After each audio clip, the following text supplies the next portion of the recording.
It's crazy. The spotlight in a lot of ways here, Sal's on the wrong team. Everybody's burying the Jets. The Buffalo Bills, are an inch away from life support. Dysfunction, poor performance. Here we go. Now, this also comes with the possibility. Woo, baby. I missed you yesterday. I'm glad to have you back, BT, and you're ready to go. Man. Yeah. I missed you as well. This also comes with the possibility of setting ourselves up for some more pain. But if the Jets beat the Bills are done. Put a fork in them. Put a fork in them. Got the Allen stuff. You got coaches getting fired. You got players' brothers popping in on Instagram saying, my brother's not happy. Get him out of here. This creates a window of opportunity that I admit, when I slumped out and slinked out, or whatever the word is, with my shoulders down, despair pulsating through my body, or almost resignation on Sunday night outside of Allegiant Stadium, I did not think I would feel this way, and I feel this way for a reason. Season's still on, brother. Jets win. It's go time. Whoa, it's go time. I knew it would I'm happen, back. BT. I'm back. One of the few predictions last year you got right. I knew you'd be back in when we did this early on. Well, look, the reality is, and like we've disagreed on what the Jets are this year. The reality is, it is all there for the taking. There is no pushback on it. Now, do I think it's going to happen? I have no idea. Right now, I don't have a gut feel for what's going to happen on this Sunday, but I know if the Jets win the game, and I know that they're capable of winning the game because the Bills just lost at home on Monday Night Football to the Broncos. To your point, they're in more dysfunction than the Jets right now. And what's their excuse? The Jets lost their starting quarterback for the entire year. Yep. The Bills are going the wrong way and fast, so they are ripe for the picking. The Jets have had their number defensively against Josh Allen, Zach Wilson against the Bills.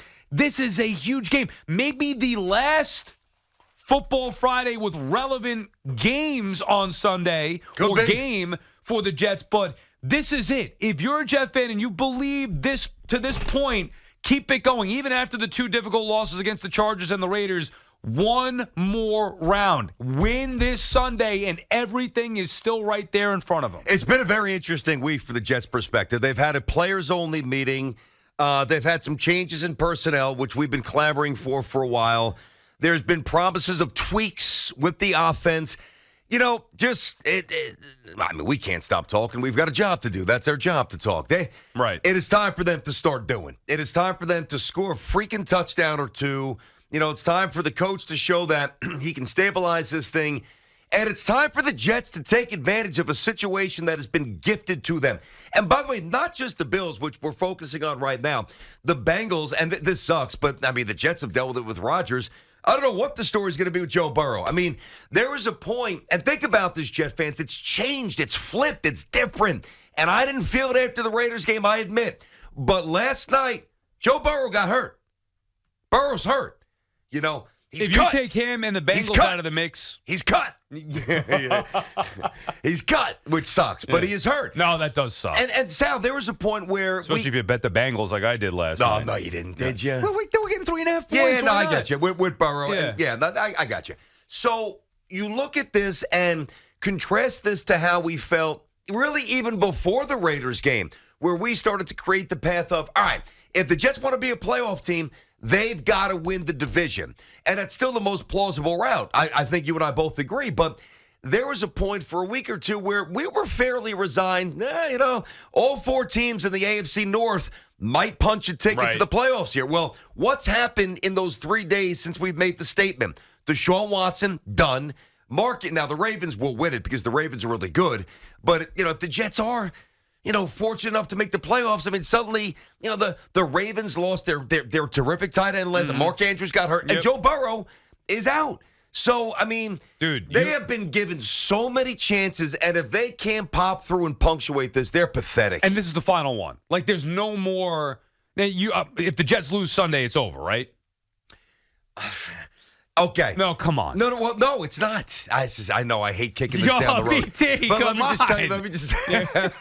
I'll be sitting here, they're 7-9. Something happens, something wacky can happen. Now listen. Yeah. Yes, I mean, if you can't beat the Bills, a team you play well against, a team that you make their quarterback really play poorly against, they play or look bad. Mm-hmm. They've done that to Josh Allen now a few times. They play fairly well up there The Jets, even when they lose, it's relatively competitive. Final week, of course, with Todd Bowles back in 2015 aside, when they popped the bet and they missed out, winning in, and obviously Fitzpatrick played poorly, threw a pick in the end zone. But the point is, even and I almost don't want to say this because they have to win, right? But even if they didn't, and they're 5-6 at that point, right? You come back Black Friday, you beat. I'm just saying, if you were, I'm answering Sal's question. You're talking about the Jets if they don't win. The Jets, even if they 4-6, they'd be 4. So they're 4-5 obviously right now. Yeah, they'd be 4-6 at that point. You beat the Dolphins. You're 5-6. Yeah. Still 6 games to go.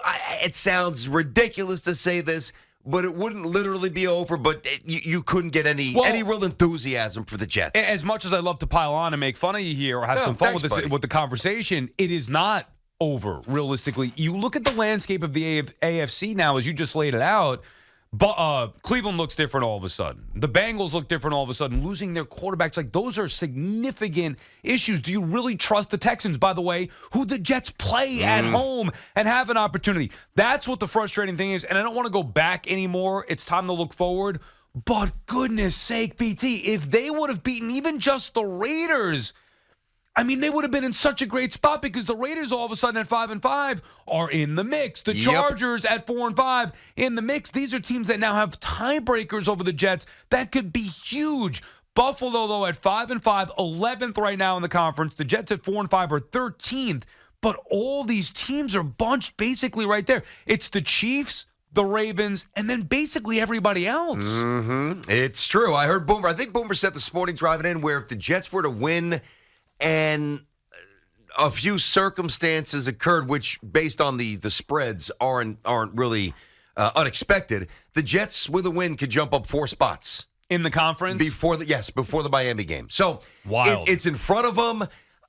They've been dealt some bad cards this year. Right, they need the Chargers to lose, Raiders to lose. Even with the Raiders, though, the loss, they don't have that tiebreaker. Yeah. Bengals right now, well, they would jump the Bengals and the Bills if they win. They would jump both of those two teams. They would definitely jump the Bills because they would have the season series. Yeah. Yep. Bengals at 5-5, though. Jets would also be 5-5. But it's the conference. Okay. So that's the tiebreaker. So, we're grasping a little bit here. Understood. No, dude. But they're still breathing. I don't think it's grasping at all. And, we could get into this. We got a few hours here to play with, but we could go over the schedule again. I see a lot of potential dubs on there. Listen. Unkillable. Yeah, baby, this is it. Oh, my God. Win. All of a sudden, that Cleveland game, dog. the Cleveland game that looked to be the toughest to me remaining, outside of Miami, the Miami games, we don't know, but those are games that you cannot, you literally can't lose those games. So it doesn't even make you can't just say, well, if they lose this game, maybe they could split and find a way in, but they minimum have to win on Black Friday. I agree with that. I agree. So there's no point to even say if they lose that, but outside of that, their schedule does get a little weaker. You got the crappy Falcons, Texans beatable at home, New England last week. That's 3 right there.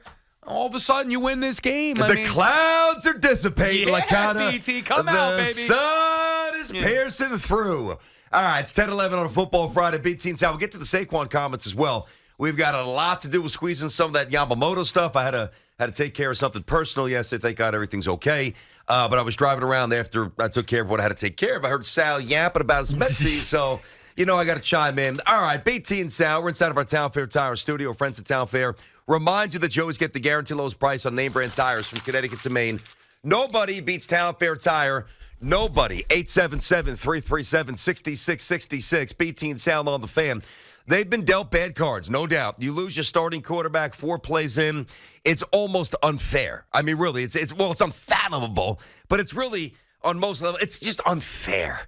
But you know what? You got a chance. You got a chance to plow through all the mismanagement, all the lack of discipline with the pre-snap penalties, the bad coaching, the lack of production. Everybody within this Jets organization, everybody is culpable. Get your act together. Understand there's another opportunity somehow that you've been gifted, and do your job. 877-337-6666. Jay's in Bergen County. I'm a fan with BT and Sal. What's going on, Jay? Oh, Brandon, you're killing me this morning Why? listening to you, pal. You're killing me. Why? It's I'm like cringing in the car. Go ahead. You've been a Jet fan as long as I have, right? We're in our 50s, 50-ish.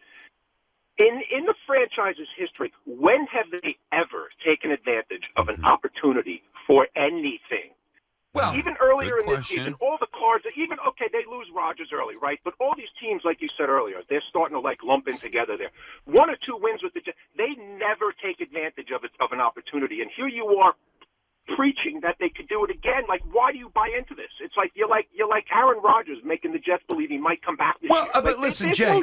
There's no shot. Well, there is a shot, though, Jay. And I'm not saying the Jets are going to come out here and drop a 30 spot. What I am saying is that I absolutely expect the defense to do their job and dominate. Points up in 5 games. What's that? Yeah, I understand They that. haven't put up 30 points in 5 games. Let me ask you a question here, Jay. Jay, do you think the Bills are a really good team?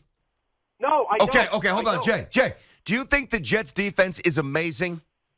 I do. There you go. Boom. Jets have a shot. Next. Whoa! That's it. I love it. You've got to look for things that are true.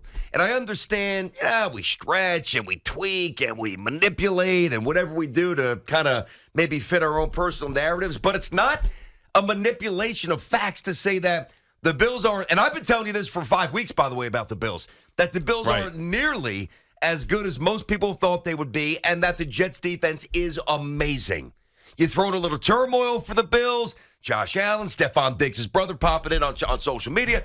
Don't tell me the Jets don't have a chance. This is the end of the. They got a chance. This is the Bills' season here. You're right. If the Jets lose now, obviously, if they lose, hard to take them seriously. Losing 3 straight, and they got to start winning some of these games here if you want to talk playoffs realistically. But they still mathematically could get in. If the Bills lose this, they are toast. Forget about the mathematics of it. Their schedule is brutal. It gets more difficult. Losing at home to the Jets, coming off a loss at home on Monday Night Football to the Broncos, the dysfunction, firing the coordinator, the jawing back and forth, Allen, all that stuff. Yep. This is not only for the season fork in the Bills. This could be big picture blow it up, start to rebuild Buffalo Bills. This is a huge game here in the AFC East. Look, the Bills are there for the taking. I thought the Bills would bounce back Monday and kind of right the ship. They didn't. The Jets are live in this game. They can win this game. Sal, I got to tell you, I think it's an interesting point about just the overall dynamics of the franchise. It's just my opinion. I'm curious if you agree that now we all thought the Jets would be really good this year with Rodgers. So with that comes the expectations and the primetime games and the HBO 5 episodes and, flooding the airwaves with calls talking about the Jets, blah, blah, blah. But the Jets' history recently, I'm not getting into the last couple of years, well, the last 10 years, but last couple of years with Saleh, they've barely been competitive. First year, they weren't competitive. Last year, they were. This year, they were supposed to take off. Okay, to me, as I look at the fans and the way it's processed inwardly from the organization, I think it's more damaging and volatile from the Bills' perspective, who were on the precipice of a Super Bowl berth. Like, that was the trajectory, like Bills. Each year you take a step. When that step and when that rise kind of ends, I think it's much uglier in the building, okay, than I do for a team that was supposed to be good this year, but that hasn't been good in a couple of years. You know what I mean? I don't even think it's close right now. There is chaos. Yes. We talk about the Jets' dysfunction, but I don't there are issues there with the Jets. I think it's more about the ineptitude of the head coach, the starting quarterback being hurt for the year, Zach Wilson not being very good. So maybe some questionable decisions. With the Bills, it is different, BT. It's like the infrastructure is now questioned. Yeah, because they failed, and now it's all finger pointing, and they're frustrated where they didn't get to take advantage of their window. It's going the wrong way quickly. Now, could they still salvage it? Sure. Maybe. I'm not buying it because the schedule gets brutal, but they have to beat the Jets at home. Otherwise, they are toast. I don't think they've got the horses to salvage it enough to appease their fans. Now, could they win the game? Of course. They're, 6.5 point, 6-point favorites. So, but I still don't think that their window's open at all in terms of being one of the top teams in the conference. Lou's in St. James, BT and Sal. What's going on, Lou? BT and Sal, what's going on, guys? Hi, Lou. Hello, Lou. You obviously have the two camps, right? I mean, Sal, surprising to hear the positivity because usually it's over. And it's usually not for the right Not for the Jets. It's not over. Everything's right there in front of them, Lou. So I'm of the mindset we are unkillable. And it's kind of like this. You're trying to land the hot girl. She's like, listen, I'll do dinner. You still have a shot. Yeah. Right? It's not over. You're not out of it. You got to go in. You got to perform. And you're making the choice of, can I look at this like, yeah, I have a shot, but I'm never going to land it? Or you look at it from the flip side and say, I have a shot, best foot forward, I'm going to be positive about it. And I think that's the whole point of being a fan. And Lou, think about, just to further the analogy, think about how many, ugly dudes are walking around with hot chicks. Yeah. I mean, it happens sometimes. The Jets have been the ugly dude. Maybe they finally become the, they meet the hot chick and they bring her home. Yeah, but here's the difference. It's not like maybe you then go out to dinner. Like you get to go out to dinner and you say, okay, well, I'll take my shot. And then what happens is you don't get a text, and Jet fans are at the point where they're texting back, hey, how are you? And then the next day they text again, hey, just saying I had a great time. Would love to see you again. Yeah, keep checking your phone to see if you pop back in. Oh, I'm ghosted. I don't like this. That's where you're at. Oh, that could happen as well. Yes, that could also happen. Correct. 877-337-6666. BT and Sound on the Fan. I mean, listen, here's the bottom line, guys. And I get it. And you choose whichever route's more appealing to you. You know which road I'm going down. The two choices are, you push all the baggage and the hurt to the side, and you go into this game saying, hey, why not us? The conference is jumbled. The circumstances, at least in terms of injuries, which suck, but they are what they are, happen to us, are trending more favorably than we thought. It's a little more congested than we anticipated after that loss to the Raiders. You could do that, which is what I'm doing, or you could just say, like our first caller, I think that was Lou, whoever that was, a losing mentality. No, it's the Jets. Not going to happen. Do what you want. All I know is I'm going to sit down 4:25 on Sunday, and I know that the Jets have a chance to piece together a meaningful season. And that's what I'm latching on to. If you that's are, me. All kidding aside, and I'm having some fun with this thing, like, look, it's sports. We should have some fun with it. And I don't believe the Jets are very good or as good as a lot of Jet fans think. But all kidding aside, if you're a Jet fan and you're not excited about 4:25 on Sunday, and you're not hopeful that this team, even though they've disappointed you time and time and time and time again, if you're not excited and hopeful about this particular game on Sunday, then you're not a fan. Then why bother investing anything into this team? This is what it's all about. They're not done yet. They may be done. You may logically know, pragmatically say that this team is not good enough. I know it. However, it's still there for the taking. This is a winnable game to keep hope alive. Jet fans need to be more like you, BT, unkillable. And I like positive Sal. I like Mr. Positivity. Here we go. And by the way, we're keeping receipts. I don't know if you know this. We've got a full... a full bank of calls, like a database, so we know who you are and where you are. And if you're not, now I'm not saying you just have to wave pom-poms incessantly. That's ridiculous. The Jets can barely score touchdowns. But like if you have checked out so definitively and we know who you are, and you call us back on Monday, can't wait for the Dolphins game after a Jets win, don't want to hear it. Once you jump off, you're not allowed back on until next season. I feel like we met in the middle. For the year. You're now at a realistic place, as opposed to what I felt was delusion and ignoring the fact that they weren't scoring touchdowns and all that. We've met in the middle. Like, we acknowledge, obviously, they have major issues offensively. I acknowledge that their defense is great. And the fact that mathematically everything is still there. The Bills aren't very good. I'm still not sure about Miami. Mm-hmm. So we've kind of now met in the sweet spot here. Now they have to deliver. Because if they don't win this game, I have a hard time backing them after that. Let's go, Jets. 877-337-6666. We'll get to Saquon's comments, which were pretty interesting. But right now, rolling with the Jets, who was still alive. BT and Sal on the Fan.